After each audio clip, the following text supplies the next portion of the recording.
구독, 좋아요, 알림 설정, 댓글까지 부탁드리겠습니다.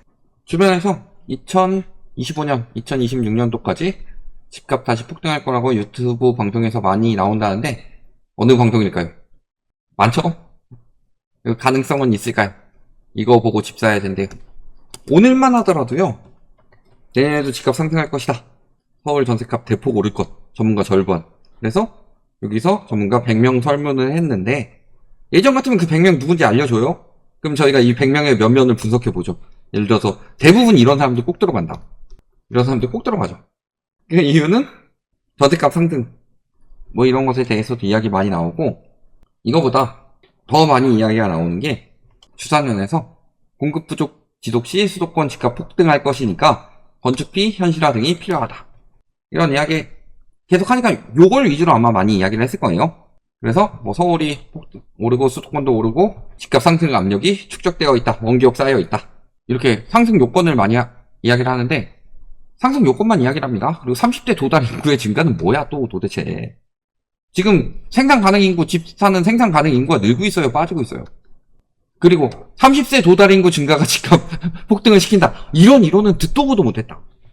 집 보통 왜 사요? 언제 사요? 30세 되면 집 사요? 보통 혼인을 중심으로 집을 살려는 계획을 많이 세우죠. 혹은 출산을 기준으로. 혼인 줄고 출산 주는데 이런 거 하고 있다. 30세 도달 인구 증가하니까. 공급 부족은 맨날 이야기하자면 공급 부족 같은 소리라고 그랬고 또 저기 진짜 30세 인구 증가 맞는지도 한번 봅시다. 팩트체크는 하고 가야 되니까. 자, 행정안전부입니다.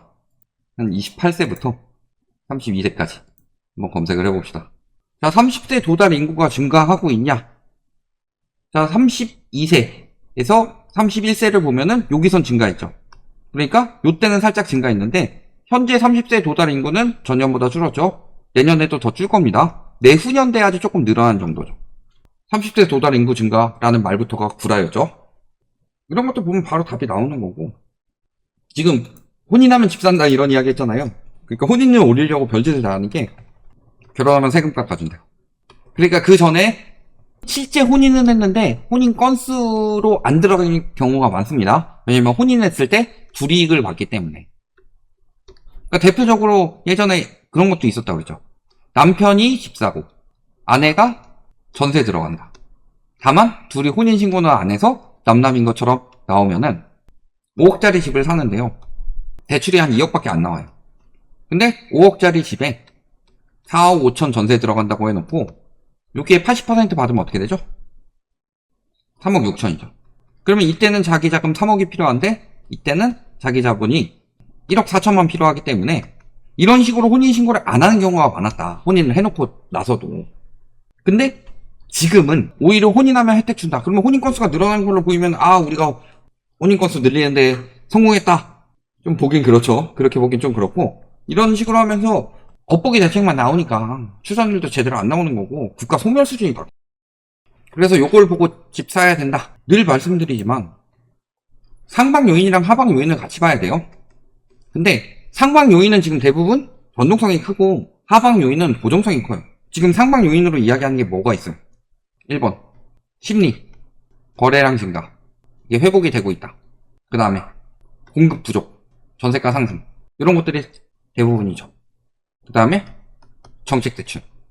자, 그럼 상방 요인에서 요거는요 상방 요인이고 상방 요인이 됐으니까 또 이렇게 되고 또 이렇게 되고 왔다 갔다 하는 건데 하방 요인이 터지기 시작하면 심리 거래량 증가는 더 이상 상방 요인이 될 수가 없다.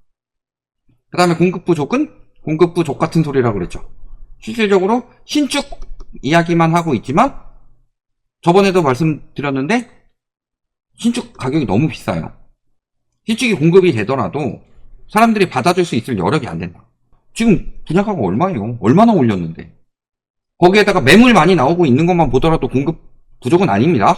그 다음에 전세가 상승은 지금 굉장히 위험 수준으로 올라가고 있다고 그랬죠. 아니 상승하는데 뭘 이걸 가지고 이야기를 하냐라고 하지만 위험 수준으로 올라가고 있다는 이유는 전세 사고가 많이 터지고 있기 때문입니다. 실질적으로 사고 안 터지고 전세가가 올라가면 이건 상방 요인이 맞아요. 근데 지금 전세 사고가 계속 터지고 있죠.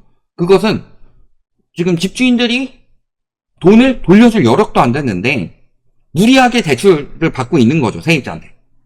그거를 국가에서 정책 대출을 통해서 심리를 상승시켜주고 전세가 상승하도록 만들어주고 그 다음에 공급 부족 소리가 나오더라도 공급 안 하고 민간에서 한 40% 60% 공급 줄어들 때 정부 공급은 한 90% 줄어드니까 이런 형국으로 나오고 있는 거고요. 그래서 대부분 변동성이 클 수밖에 없다, 얘 빼고.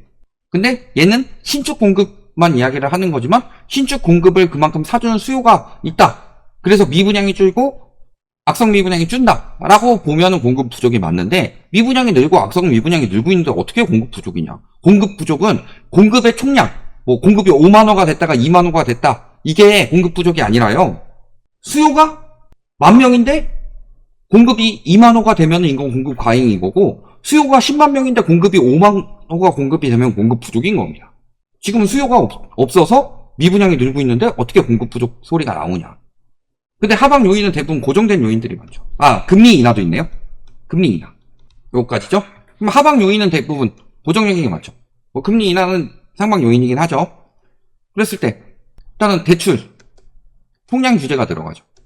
대출 총량 규제는 은행권 대출 총량 규제도 있지만 스트레스 DSR처럼 개인적으로 총량 규제가 들어가는 부분이죠. 그 다음에 지금 공급 부족 뭐 이야기하고 있는데 이게 PF 문제가 지금 이금융권으로 번지고 있죠. 그 다음에 버티지 못해서 늘어나는 경매가 증가하고 있죠.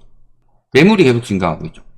물론 최근에 증가폭이 좀 꺾이긴 했지만 매물 증가도 이어지고 있죠. 그 다음에 실질소득이 감소하고 있죠. 이게 고정적인 요인이죠. 변동성이 있는 요인은 아닙니다. 이미 경매는 그 몇 달 전부터 터진 것들이 나오는 거고 실질소득 감소도 지금 현재 지금 돌릴 수 있는 방법 없죠. GDP까지 바꿔가면서 했는데도 실질소득은 감소하고 있죠. PF 문제 이거 어쩔 수 없죠. 이미 터지고 있는 거죠. 대출 총량 규제, 스트레스 DSR이든 DSR이든 이런 것들 다 기본적으로 들어가고 있는 거죠. 요거 지금 우회하는 정책 대출 때문에 하고 있는데 정책 대출 자체가 이제 기금 떨어지고 있다. 그래서 은행권한테 떠넘기고 있는 거고. 이런 부분을 하고 있는 거예요. 그러니까 지금 봤을 때 25년, 26년 보고 집 사야 된다. 우리가요, 가장 핵심적으로 생각해야 될 거는 특히 저희는 투기 수요를 위한 방송을 하진 않습니다. 실수요 입장에서 생각을 해봐야 돼요. 실수요 입장에서 생각을 했을 때 지금 내가 집을 샀을 때 25년, 26년 보고 집 사라고 하면은 그때 팔란 소리예요. 그렇게 짧게 살기 위해서 집을 사요? 그러니까 되게 그렇다니까요. 내년에 집값 오르면 당장 집 사야 된다. 되게 웃긴 게 사이클이 이렇게 되면은 여기쯤 왔어도 아직 더 오를 여력이 있으니까 집 사야 돼요? 말 같지도 않은 소리고. 그 다음에 우리가 결정적으로 지금 계속 부추기는 것 중에 가장 핵심은 공급 부족 이야기를 하는데요. 자, 전국 수요 입주를 보면요. 자, 집값이 상승하던 시기에 보면은 입주량이 많고요. 집값이 떨어지던 시기는 입주량이 점점 줄어듭니다. 왜 그래요? 그러니까 굉장히 속이기 좋은 게 입주량이 줄어들면 공급 부족이라 집값 상승한다. 이렇게 설명하면 되게 보기 좋아요. 되게 깔끔하게 느껴지고. 근데 우리가 잘 생각해 봐야 될 것, 입주량이 왜 줄었냐. 입주량이 줄어드는 이유는요, 분양을 안 받기 때문에 입주량이 줄어들어요. 분양을 안 받아서 입주량이 감소하죠. 분양을 안 받는 이유는 말씀하신 대로 비싸서죠. 즉, 비싸다는 건 무슨 뜻이다? 소득 대비 고가다. 이걸 거품이라고 표현을 하죠. 그러니까 분양이 안 되니까 입주량이 줄어요. 그만큼 가격이 비싸서 사람들이 살 수 없는 가격이기 때문에. 그래서 입주량이 줄어드는 시기에는 사람들이 집을 안 산다. 집을 안 사면 집값이 올라가요, 떨어져요? 떨어지죠. 매번 있었던 일인데 저거를 그냥 공급 부족하면 집값 올라간다 이런 식으로 이야기를 하고 있어요. 여기 와서 댓글 다는 사람들 딱 보면은 똑같은 이야기로 계속 댓글 다는데 저희가 몇 번이나 이야기를 했어요. 화폐 가치 하락으로 집값 올라간다. 그 부분에 대해서도 화폐 가치 하락만큼 집값 올라갔으면은 인정. 근데 화폐 가치는 조금 떨어졌는데 집값은 엄청 올라갔다. 화폐 가치 물가 상승률 평균 1, 2%대밖에 안 되는데 집값은 막 2배씩 올라가고 그랬잖아요. 그래서 그 부분이 거품이라고 이야기를 하는데 화폐 가치 하락하면 집값 올라간다. 이건 되게 이해하기 쉬운데 왜냐면은 그렇게 댓글 다는 사람들 보면은 뇌가 아주 동안이라서 주름 하나 없는 사람들이잖아요. 그러니까 이해하기 쉬운 거는 딱 이해하고 어려운 거는 딱 안 하죠. 그런 것처럼 저런 식으로 이야기해가지고 집값 올라간다고 말하기는 되게 좋습니다. 그리고 계속 선동하기도 좋죠. 근데 늘 말씀드리지만 입주량이 급격히 줄어드는 시기를 보면은 항상 집값은 붕괴했었다. 왜 입주량이 줄겠냐? 건설사들이 돈이 안 돼서 못 짓고 있는 건데 건설사들이 돈이 안 된다는 소리가 무슨 소리예요? 부동산 경기가 안 좋다는 소리예요. 부동산 경기가 안 좋아서 공급이 줄었는데 공급 부족 때문에 집값 올라간다라고 아무리 부추겨봤자 그게 무슨 말 같지도 않은 소리냐. 여기까지 말씀드리겠습니다.